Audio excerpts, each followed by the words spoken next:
الحمدللہ رب العالمین والصلاة والسلام علی خاتم النبیین اما بعد فاعوذ باللہ من الشیطان الرجیم بسم اللہ الرحمن الرحیم الصلاة والسلام علیک یا رسول اللہ وعلی آلک واصحابک یا حبیب اللہ الصلاة والسلام علیک یا نبی اللہ وعلی آلک واصحابک یا نور اللہ۔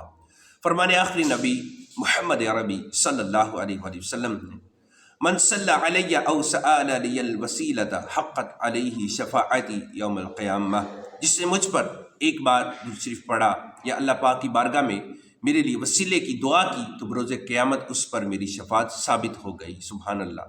خاص محبوب خدا ختم رسالت پر سلام، عین رحمت شاف روز قیامت پر سلام، عرض کیجئے کافی مشتاق ہر لیل نہار صاحب الولاق سلطان شفاعت پر سلام۔ اللہ پاک کے محبوب سب سے آخری رسول سراپا رحمت قیامت والے دن ہم گناہ گاروں کی شفاعت کرنے والے آقا صلی اللہ علیہ وسلم پر سلام ہوں۔ اے کافی، اے پیارے آقا صلی اللہ علیہ وسلم کی زیارت کی خواہش رکھنے والے، جن کے لیے دونوں جہاں کو بنایا گیا، جو ہم گناہ گاروں کی شفاعت کریں گے، ان کی بارگاہ میں دن رات سلام پیش کیجئے۔ سبحان اللہ۔ اللہ پاک ہم سب کو کثرت سے درود و سلام پڑھنے کی توفیق عطا فرمائے۔ قیامت کب آئے گی؟ یہ ایک دلچسپ اور بہت پرکشش سوال ہے۔ عموماً لوگ اس سوال میں دلچسپی لیتے ہیں، جاننا بھی چاہیے کہ آخر قیامت کب آئے گی۔ کیا یہ آپ کو معلوم ہے کہ قرآن کریم نے اس سوال کا بالکل واضح جواب دیا ہے۔ ایک مرتبہ غیر مسلموں نے محبوب ذیشان مکی مدنی سلطان صلی اللہ علیہ وآلہ وسلم سے یہ سوال پوچھا تھا۔ قرآن کریم میں ہے یسألونک عن الساعۃ ایان مرساہا، آپ سے قیامت کے متعلق سوال کرتے ہیں کہ اس کے قائم ہونے کا وقت کب ہے۔ تو اس سوال کا جواب اللہ پاک نے دیا، سنیے، لا تأتیکم الا بغتہ، تم پر وہ اچانک آئے گی۔ معلوم ہوا قیامت اچانک آئے گی، اس لمحے آئے گی کہ لوگوں کو وہم و گمان بھی نہیں ہوگا۔ آج کل سائنس نے بڑی ترقی کر لی ہے، عام طور پر بہت ساری چیزوں کی پیشن گوئی کر دی جاتی ہے۔ محکمہ موسمیات بتا دیتا ہے کہ فلاں دن فلاں وقت بارش کے آنے کا امکان ہے، فلاں دن طوفان آ سکتے ہیں، فلاں وقت سمندری طوفان آئے گا، فلاں دن فلاں وقت سورج گرہن لگے گا، مگر عنقریب کائنات کا سب سے بڑا حادثہ رونما ہونے والا ہے۔ کوئی سائنس، کوئی ٹیکنالوجی، کوئی ریڈار، کوئی سیٹلائٹ جو ہے اس حادثے کا پیش کی اشارہ نہیں دے گی۔ لوگوں کے وہم و گمان بھی نہ ہوگا، اچانک، بالکل اچانک سورج اور چاند جو ہے وہ بے نور ہو جائیں گے، ستارے بارش کی طرح زمین پر گرنے لگیں گے، بڑے بڑے سیارے آپس میں ٹکرا کر تباہ ہو جائیں گے، اور زمین شدید ترین زلزلے کے ساتھ لرز اٹھے گی۔ احادیث کریمہ میں ہے کہ دو شخص بازار میں ہوں گے، ایک کپڑا خرید رہا ہوگا، دوسرا بیچ رہا ہوگا۔ دکاندار کپڑا کھول کر دکھا رہا ہوگا، ابھی یہ سودا کر نہیں پائیں گے، کپڑے کو واپس لپیٹ نہیں پائیں گے کہ قیامت آ جائے گی۔ مزید ارشاد ہوا، ایک آدمی بیٹھا کھا رہا ہے، یہ لقمہ توڑ لے گا، ابھی منہ تک نہ لے جائے گا کہ قیامت قائم ہو جائے گی۔ یعنی قیامت اتنی اچانک آئے گی، پہلے سے کوئی پیشن گوئی نہیں ہوگی، کوئی اشارہ نہیں ہوگا۔ لوگ قیامت سے بے فکر دنیا کی لذتوں میں مگن ہوں گے۔ چند ہی لمحوں میں یہ عظیم اور خوفناک حادثہ پیش ہوگا اور قیامت برپا ہو جائے گی۔ پیارے اسلامی بھائی، اس سے معلوم ہوا کہ قیامت آنے کی ایک بنیادی نشانی غفلت ہے۔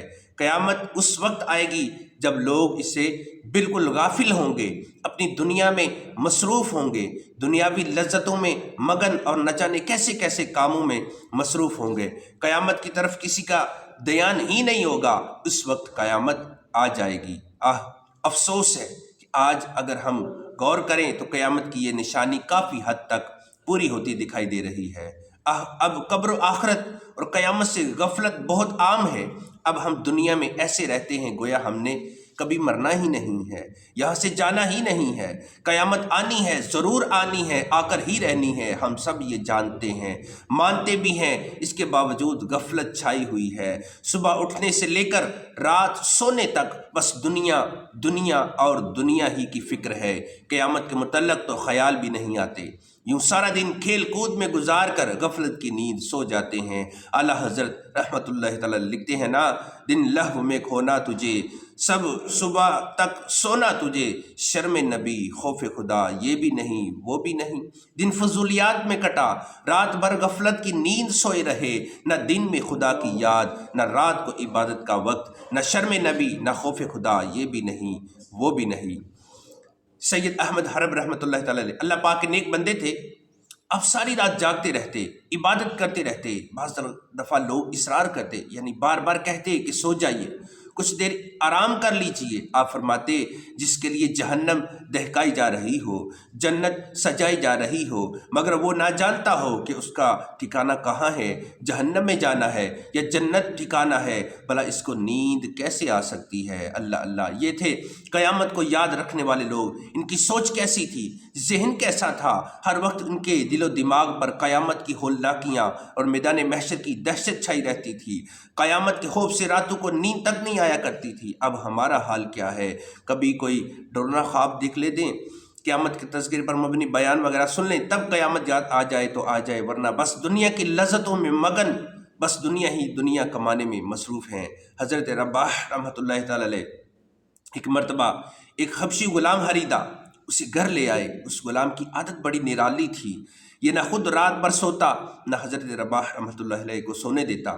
ایک مرتبہ جب رات چھا گئی، ہر طرف اندھیرا ہی اندھیرا ہو گیا، تو حضرت رباح رحمۃ اللہ تعالیٰ نے اس غلام سے پوچھا، تم رات کو سوتے کیوں نہیں ہو؟ تو غلام نے دل دہلا دینے والا جواب دیا، کہا جب رات کا اندھیرا پھیل جاتا ہے تو میں قبر اور جہنم کی تاریکی کو یاد کرتا ہوں، اس وجہ سے میری نیند اڑ جاتی ہے، دل غمگین ہو جاتا ہے، پھر جنت اور اس کی نعمتوں کو یاد کرتا ہوں تو دل میں شوق عبادت اٹھتا ہے، چنانچہ رات عبادت میں گزارتا ہوں۔ اب آپ ہی بتائیے ایسی کیفیت ہو تو کیسے سو سکتا ہوں؟ حضرت رباح رحمۃ اللہ تعالیٰ نے یہ جواب سنا تو اس غلام کو آزاد کر دیا۔ حضرت عمر بن عبد العزیز رحمۃ اللہ تعالیٰ علیہ ایک مرتبہ رونے لگے، آپ کو روتا دیکھ کر سوچا محترمہ بھی رونے لگیں، بعد میں دیگر گھر والے بھی رونے لگے۔ جب رونے کا سلسلہ رکا تو عرض کی گئی، اے امیر المؤمنین آپ کیوں رو رہے تھے؟ فرمایا مجھے بارگاہ الہی میں حاضر ہونا یاد آ گیا تھا، جس کے بعد کوئی جنت میں جائے گا تو کوئی دوزخ میں، یہ کہہ کر آپ نے چیخ ماری اور بے ہوش ہو گئے۔ یہ ہے قیامت کے دن کا خوف، قیامت آنے کی فکر۔ اللہ کرے ہمیں بھی قیامت سے متعلق ایسی فکر نصیب ہو جائے، کاش دل سے غفلت کے پردے ہٹ جائیں اور ہم سنجیدگی کے ساتھ قیامت کو یاد رکھنے اور اس کی تیاری کرنے والے بن جائیں۔ مجھے نار دوزخ سے ڈر لگ رہا ہے، ہو مجھ ناتواں پر کرم یا الہی، گناہوں سے بھرپور نامہ ہے میرا، مجھے بخش دے کر کرم یا الہی۔ میں تھا لائق نار دوزخ، خدایا دی جنت ہے کتنا کرم یا الہی۔ اللہ اللہ، اللہ پاک ہم سب کو قیامت کے دن کی تیاری کرنے کی توفیق عطا فرمائے، آمین بجاہ نبی الامین صلی اللہ علیہ وآلہ وسلم۔